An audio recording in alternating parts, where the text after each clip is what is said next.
Before dawn on Tuesday, the factory was silent. Isaiah Brooks returned to the factory that had fired him the day before. He expected the presses to be shaking Calder Avenue. Why aren't the gates opening? And hundreds of workers discovered that every turnstile had been locked. Was this what you wanted? Nobody knew No. whether they would be paid. I wanted another test. Nobody knew how long the shutdown would last. They only knew Isaiah was standing across the street, and that his refusal to approve one shipment had happened less than a day earlier. Did your call cause this? Yes. An outside reviewer told him, State only what you personally verified. One batch is unverified. The report will carry my name. how could one disputed certificate silence an entire factory? Every assembly with an unverifiable record is now on hold. The answer began 48 hours earlier, with 2 records that could not both be true. The answer began 48 hours earlier, when Isaiah found the same furnace wrecked attached to 2 batches that could not possibly share it. At 6:14 on Tuesday morning, the strangest sound on Calder Avenue was birdsong. Alder Meridian's presses usually buried it before sunrise, followed by steel bins, forklifts, and hot air pouring from the roof vents. That morning, the factory made nothing. Isaiah Brooks stood across the street beneath a rain-streaked bus shelter. His badge had been disabled and his locker emptied. Still, 17 years of routine had woken him at 4:50 and carried him back to the building where he decided whether steel could be trusted with human weight. At 6:50, start's siren failed to sound. Cars kept entering the lot.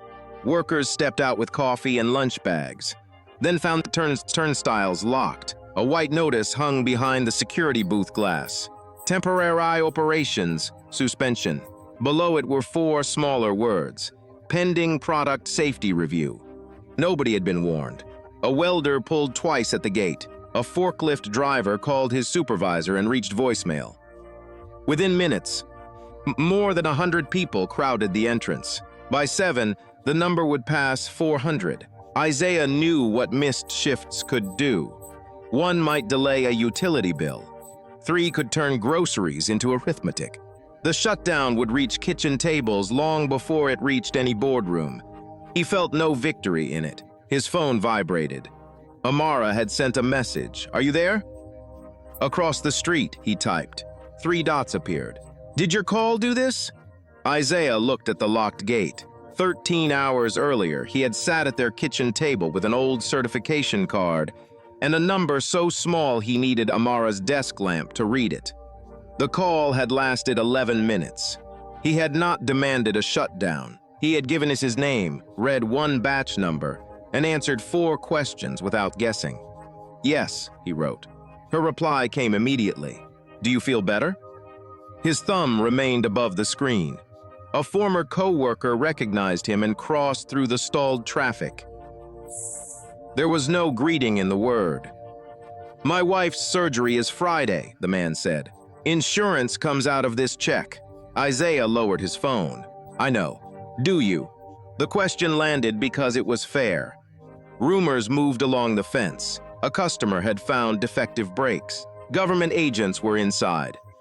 The company had gone bankrupt overnight. The man looked back at Isaiah. "They fired you yesterday, and today none of us can get in." "Tell me that isn't connected." "It's connected." So this is what you wanted. Through the high windows, the assembly line sat under fluorescent light. Empty carriers hung above unfinished brake housings. Red stop lamps glowed at 3 stations, but no hands were near them. "No," Isaiah said. "I wanted them to test the steel again." A side door opened. Leona Voss emerged with 2 people carrying sealed document cases. Her back was straight, but her pace revealed the cost of that control. She saw the workers, then Isaiah. Neither looked away. Leona placed 1 hand against the closing door, as if the building's weight had shifted onto that hinge. Isaiah's phone rang from an unfamiliar number. "Mr. Brooks," a woman said. "The preliminary hold covers every assembly with an unverifiable heat treatment record. We need you for a formal interview at 9. "How many shipments?" Paper moved near the receiver. "We don't know yet." Isaiah looked at the people outside the gate. The line had not stopped because one fired employee made an angry call. His call had only forced someone beyond Alder Meridian to examine what the company had ordered its workers to ignore. To understand why a factory built to stop elevators safely had been stopped itself, you have to go back 48 hours to a certification number that appeared twice when it could only exist once. 48 hours earlier, Isaiah's badge still opened every door at Alder Meridian. At 6:11 on Sunday morning, he pressed it to the employee entrance and heard the familiar green chirp. The factory was running overtime to complete emergency brake assemblies for 3 hospital elevators. Shipping wanted the pallets wrapped before noon on Monday. Isaiah's station sat between the materials laboratory and final assembly. Every steel component needed a traceable melt number, furnace cycle, hardness result, and inspector approval. To him, those records proved the metal could be trusted with human weight. A yellow priority folder waited on his keyboard. Release before Nineling was written across the cover. Inside was the certification packet for batch 7C41, 64 locking wedges already installed in brake housings. Isaiah compared the heat treatment page with the production screen. The temperature, hold time, and hardness value were all acceptable. Then he saw the certificate number, HT8841C. He knew it without knowing why. Isaiah searched the archive. The same number appeared on a record from 11 weeks earlier for batch 4F09. Different steel lot, different customer, same certificate. A mistyped digit or wrong scan could cause a duplicate. Usually, the furnace log settled it in minutes. In the heat treatment room, Isaiah pulled Saturday's cycle book from a steel cabinet. It showed batch 7C41 entering furnace 2 at 7:40 that evening and leaving at 10:20. He found the older batch log. Furnace 2, same start time, same end time. Even the operator's initials had the same narrow O and slashed T. One furnace could not hold 2 batches 11 weeks apart on the same dated cycle. Someone had copied the record and changed only the batch heading. Back at his desk, a message from shipping flashed on screen. Isaiah replied. Certificate, discrepancy, release on hold. His phone rang almost immediately. Tell me this is a numbering problem, Martin from shipping said. I don't know yet. The carrier arrives at 9 tomorrow. Those parts passed final fit. Fit isn't hardness. They're brakes. They sit still nearly their whole lives, until the moment they can't. Isaiah lowered his voice. If the lab result is clean, I'll release them. Give me an hour. Nadia stood inside the laboratories beside an optical measuring machine, her hair secured beneath clear safety glasses. Did you test 7C41? Isaiah asked. Her hand stopped above the controls. I ran it Friday. Do you remember the result? It was processing when I left. Who closed the test? Nadia glanced through the interior window toward production. I don't know. The answer came too quickly, but Isaiah did not challenge it. Show me the raw file. At the terminal, Nadia opened the batch folder. A finished certificate displayed a passings value. Its creation time was Saturday afternoon, when no laboratory analyst had been scheduled. The attachments panel was empty. A passing value could be typed into a certificate. The instrument's raw output could not. They searched the machine computer, then the automatic backup. The folder for 7C41 existed, but its contents had been deleted at 8:03 Saturday morning under a shared supervisor login. Could we test it again? Nadia asked. If the retention sample is still here. They crossed to the steel cabinet where each batch sample was supposed to remain sealed for 12 months. The slot marked 7C41 was empty. A duplicate number might be clerical. A missing file might be software failure, but neither explained a copied furnace record, a certificate created without an analyst, deleted test data, and a missing sample. Isaiah's desk phone rang in the next room. The display read, Executive Operations. Nadia folded her arms so tightly, that the sleeves of her lab jacket pulled at the shoulders. Isaiah watched her instead of answering. "What did you see on Friday?" he asked. Her eyes moved toward the camera above the laboratory door. "Not here," she whispered. The phone continued ringing. Isaiah's answered on the 6th ring. "Conference room. 10 minutes, Leona Voss said. "Bring the packet. Bring Nadia." They sat across from her at a table overlooking the assembly line. Finished brake housings moved beneath the glass, each waiting for Isaiah's approval. Leona closed the yellow folder. "I need facts, not suspicions." Isaiah placed the furnace records side by side. Same certificate number, same cycle, different batches 11 weeks apart. The raw test file is deleted, and the retention sample is missing. "A copied form, a server problem, and poor inventory control," Leona said. "None proves bad steel." She looked at Nadia. "Did the batch pass?" Nadia said nothing. "This shipment releases a $2.3 million payment," Leona continued. "If it misses tomorrow's lender cutoff, the bank takes control of our account. Supplier payments stop. Friday's payroll may not clear." Years earlier, Leona had helped save Alder Meridian when half the factory was boarded shut. Her concern for its 400 workers was real. That made her request harder to refuse. "Pull one finished wedge," Isaiah said. "Send it for destructive testing. 5 hours if the outside lab makes room. The truck leaves at 9. Then it leaves late. If that payment is late, there may not be another truck." Leona turned the release page toward him. "Approve transport to the customer's warehouse. Nothing gets installed until the test clears." Once Isaiah entered his code, the parts became accepted inventory. Her verbal condition would not follow them. "I can't certify material we haven't verified. I'm asking you to certify the process." "The process is what failed." Leona gave him 15 minutes to reconsider. Nadia led Isaiah to the furnace cooling bay, where ventilation fans covered their voices. From inside her jacket, she removed a folded clean room sleeve. "I didn't leave before the test finished Friday." Inside was a printout for batch 7C41. The minimum hardness was 38 on the Rockwell C scale. The highest of its 3 readings was 34.1. The passing certificate reported 42.6. "Steel, that soft might deform instead of locking when an emergency brake engaged." "Who changed it?" Isaiah asked. "I didn't see."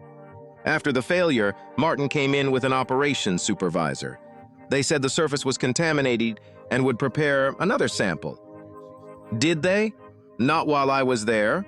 "Why keep this?" Nadia gripped the railing. 3 months or so, a result changed after I logged out. I told myself I entered it wrong. Friday, when Martin asked whether the instrument printed automatically, I made another copy. The paper shook when she handed it over. "Will you say that upstairs?" "My mother's medication is covered by my insurance. If they fire me, that ends next month." It was not cowardice, it was arithmetic. The same kind waiting at Isaiah's kitchen table. "I won't use your name without permission," he said. "If you don't, they'll say you made it up." Back upstairs, Isaiah laid the failed result over the passing certificate. Leona studied the numbers. "Where did you get this?" "It came from the lab before the record was overwritten." From Nadia? "The paper is the evidence." Leona looked through glass at the workers. "If shipment stays, the lender can freeze us. If it leaves and you're right, we have a product incident. Either way, people get hurt." "No. If it leaves, we decide strangers can carry the risk without knowing." She pushed the form toward him once more. "I need your answer by 3. At 2:57, a green approval box waited on Isaiah's screen. One click could protect the payment, payroll, and his own job. It could also turn a failed test into an accepted component. Isaiah selected hold. Reason: original laboratory, result below specification, material property not verified. He entered his certification code and pressed confirm. Red lamps appeared above the shipment lane. A forklift stopped with its load inches above the floor. Nadia watched from behind the laboratory glass. Leona stood on the mezzanine. Then Isaiah's phone rang. "Mr. Brooks," Leona said, "come upstairs. Leave your badge on the table." Leona waited in a windowless office beside a human resources manager. A security officer stood outside with an empty cardboard box. Isaiah placed his badge on the table. The clock read 3 The manager opened a folder. "Effective immediately. Alder Meridian is ending your employment for insubordination and unauthorized interruption of production." I followed the quality manual.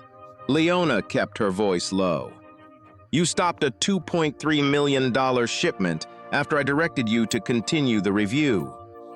You directed me to release it using my code." 2 documents slid across the table. The first ended his employment.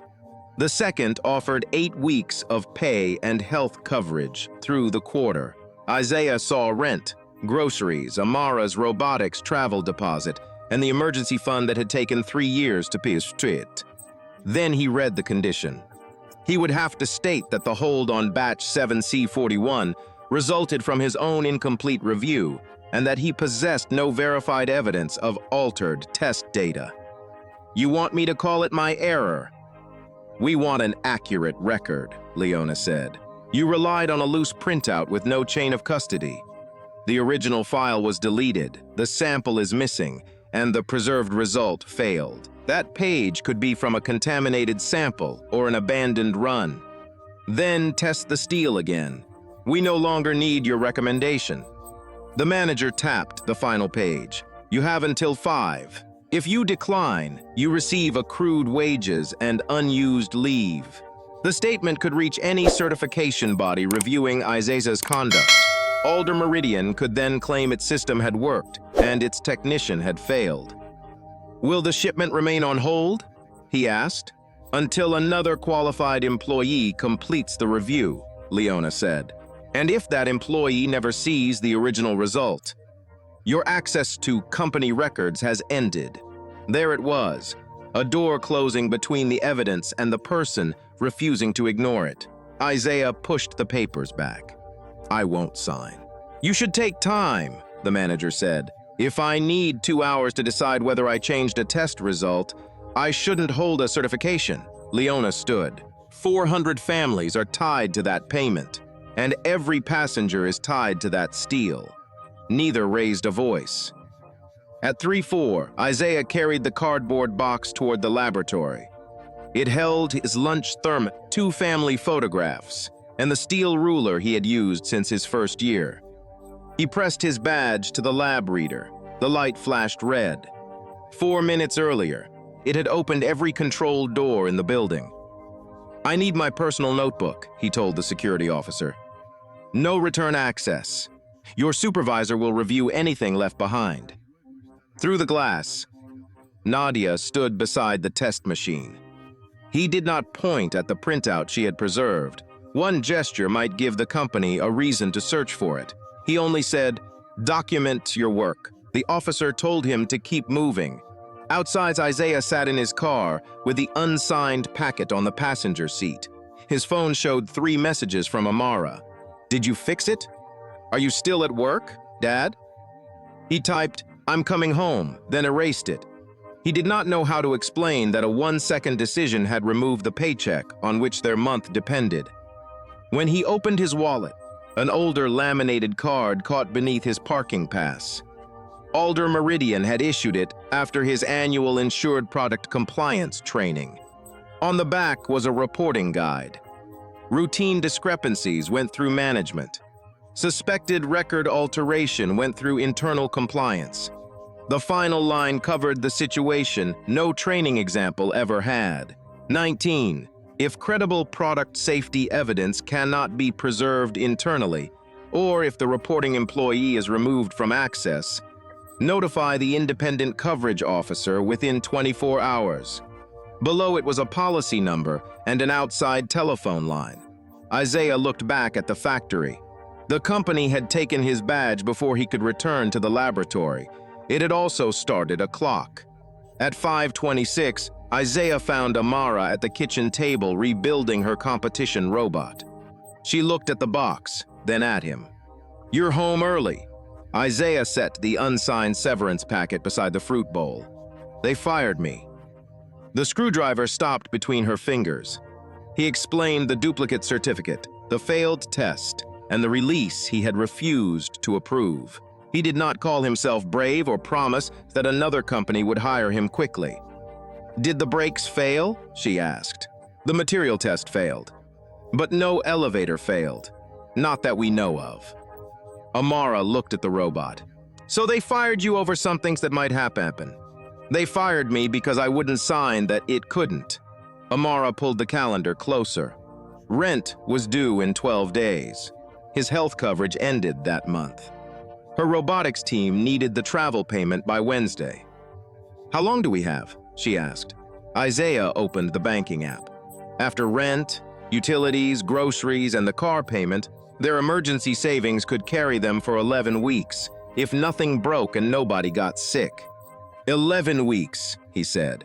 The robotics deposit was $380.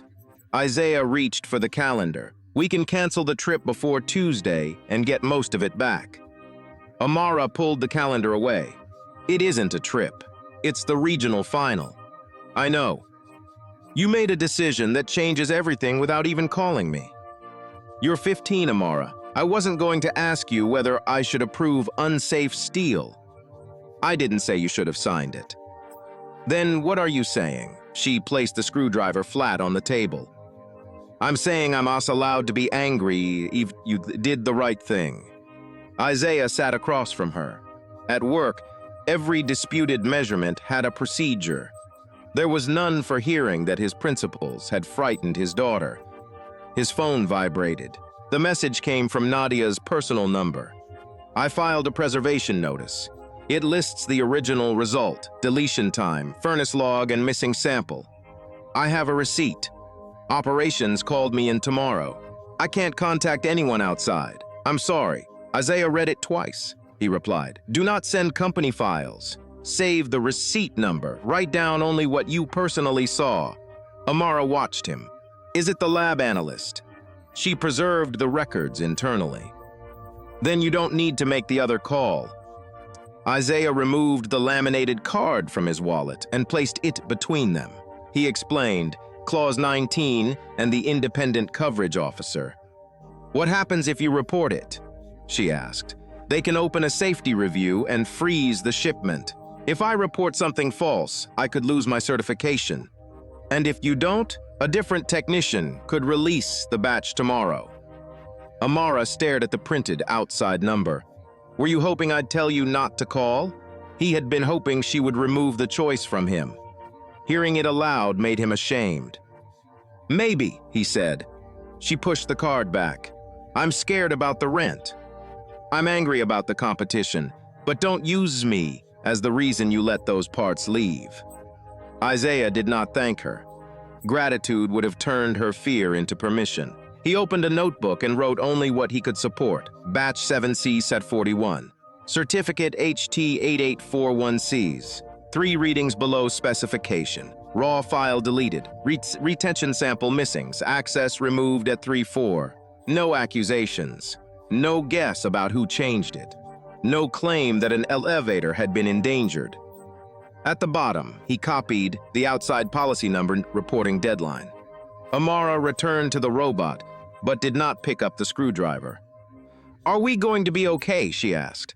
Isaiah looked at the 11 weeks on the budget sheet and refused to give her another unverified answer. I don't know, he said. But tomorrow I'm making the call at 2. 48 Monday afternoon, Isaiah sat beneath Amara's desk lamp with the laminated card, his notebook, and the unsigned severance statement arranged in front of him. 16 minutes remained on the reporting clock. He dialed the outside number. A woman answered and asked for the policy number, his certification ID, and the time his access had been removed. Then her voice changed from administrative to exact. This line does not review employment disputes, Mr. Brooks. A knowingly false or materially misleading report may be referred to your certification board and our legal department. Do you understand? I do. Are you reporting a confirmed product failure? No. An injury or elevator malfunction? No. Then state only what you personally verified. Isaiah read from his notebook. Batch 7C41 was supported by Heat Treatment Certificate HT88416. That certificate number already belonged to Batch 4F09.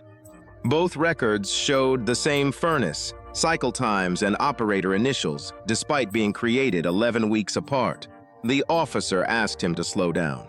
What did the laboratory show? A printed result showed 3 hardness readings below specification.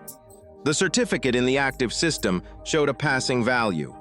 Did you witness anyone alter the value? No. Do you know who deleted the raw file? No. Do you possess company documents? No. I have notes I wrote from records I was authorized to review before my termination. Each answer narrowed the report. She would not allow suspicion to become fact, and Isaiah was grateful for that. Was the original result preserved internally? A laboratory analyst filed a preservation notice. Can that employee verify the printout? I won't identify another employee without permission. A brief silence followed. For the initial incident, I only need to know whether a traceable preservation receipt exists. It does. The officer asked what the component did. Isaiah explained that the locking wedges were designed to grip during emergency braking. Hardness did not guarantee performance by itself, but material below specifications could deform under load. 64 wedges from the disputed batch had already been installed in finished housings. Did management authorize shipment after receiving your hold? They terminated me 4 minutes after I entered it. They said another qualified employee would complete the review. And your evidence access ended immediately? Yes. Amara stood in the kitchen doorway, listening without interrupting. The officer returned to the first question. Are you alleging one unverified batch or a compromised record system? Isaiah looked at the duplicate certificate number. One batch is proven unverified. The records supporting it may have been copied from another batch. I cannot determine the wider scope without system access. That distinction matters. Paper moved near the receiver. If I accept this as an insured product incident, coverage verification pauses for the affected product family, pending independent review. Customers whose contracts require active coverage cannot accept unverified shipments. Only 7C41? If its records are isolated, only that batch. If the certificate, furnace, or laboratory controls are shared across other assemblies, the provisional hold may expand. How many shipments could that stop? We cannot know until the records are produced. Isaiah pictured the morning shift at the gate, lunch bags still in workers' hands. He pictured Amara's calendar and the 11 weeks remaining in their savings. The officer spoke again. You may withdraw before I open the incident. If you proceed, the report will carry your name. Alder Meridian will receive your allegation, and investigators may interview you under oath. If the evidence does not support your account, the consequences to your career could be permanent. Isaiah had wanted an outside authority to make the choice clean. Instead, she returned it to him with every cost attached. Mr. Brooks, do you want this entered as an official Clause 19 report? He looked at Amara. She did not nod. She did not need to. Yes, Isaiah said. Enter it under my name.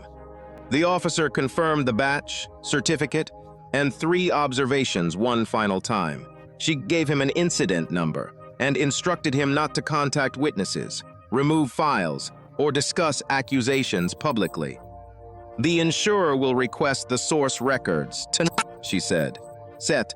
An independent reviewer will determine whether coverage remains valid before the next scheduled shipment. The call ended after 11 minutes. Amara came to the table. Did you shut down the company? No, I reported 1 batch. But she said they could stop everything. Only if the company can't prove its other records. His phone lay between them, dark and ordinary. The call had not closed a factory. It had changed who was allowed to decide whether its paperwork could be trusted. By sunrise, Alder Meridian would have to answer that question without Isaiah in the room. At 9:02 Tuesday morning, Isaiah sat in a conference room near the locked factory. An independent reviewer placed the two certificates between them. Start with what you knew before you were dismissed. Isaiah described the duplicate number, copied furnace cycle, deleted raw file, missing sample, and failed result. When asked who had altered the records, his answer remained unchanged. I don't know. Alder Meridian's attorney had submitted a letter calling him a disgruntled former employee. The reviewer set it aside. Your termination does not prove your report. It does not disprove it either. For 6 hours, one record was compared with another. Outside, the first shift went home unpaid. By evening, photographs of the locked gate filled employee group chats. Some workers thanked Isaiah. Others asked why he had not handled it inside. One message said 400 families had become collateral for his conscience. He did not reply. Alder Meridian disputed his unemployment claim. At home, Amara removed the robotics deadline from the calendar. She did it quietly, which hurt more than an argument. On Wednesday, Nadia entered the conference room carrying no company files. She brought her preservation receipt and described what she had seen: the failed test, Martin's questions, the passing certificate that appeared later, and the missing sample. Then she told the reviewer about an earlier result that had changed after she logged out. Investigators compared certificates created under the shared supervisor account with furnace logs, instrument backups, and shipping records. One duplicate led to 4 conflicting timestamps. 4 led to 11 missing raw files. By Friday, they were reviewing 3 years of records. The factory remained silent. At a meeting in a church basement, a machinist asked Isaiah why strangers in an insurance office could close their workplace. They paused coverage because Alder Meridian couldn't support its certifications, Isaiah said. That difference doesn't buy groceries. Isaiah had no useful reply. 2 weeks later, reviewers showed Leona 26 certifications whose supporting records had been copied, replaced, or could not be verified. The first alteration followed a furnace breakdown 3 years earlier. Reprocessing the steel cell would have delayed a major invoice while the company was close to violating its lending terms. Leona approved a temporary certificate while waiting for a replacement test. The replacement test was never attached. The exception survived the crisis. When another batch threatened a deadline, it was used again. Eventually, changing a record became easier than admitting the factory could not meet the schedules supporting its credit line. Not all 26 batches were defective. Several later samples passed. 5 could no longer be tested because their retention pieces were gone. But every certificate claimed certainty the company did not possess. Leona could have blamed the shared login or the supervisors who entered the values. Instead, she faced the interview recorder. I approved releases I knew were not supported by complete records. I told myself I was protecting payroll. I transferred the risk to people who never agreed to carry it. Her statement did not restore a paycheck or make forgiveness automatic. It established responsibility. The insurer withdrew coverage. Alder Meridian's largest customers terminated their contracts under safety clauses. The lender called the debt, and the original corporation entered dissolution before the month ended. A reporter left Isaiah 3 voicemails asking how one call had taken down an entire company. He returned none. The call had not created false certificates, removed samples, or tied payroll to unsupported invoices. It had only prevented those choices from remaining hidden. That evening, Isaiah found Amara repairing the robot with borrowed parts. So it's over? She asked. The company is. And the workers? Isaiah looked at his phone, where former colleagues still asking when they could return. For them, it isn't over at all. The truth had stopped the shipment. It had also stopped hundreds of lives around it. Whatever came next would have to do more than prove Isaiah right.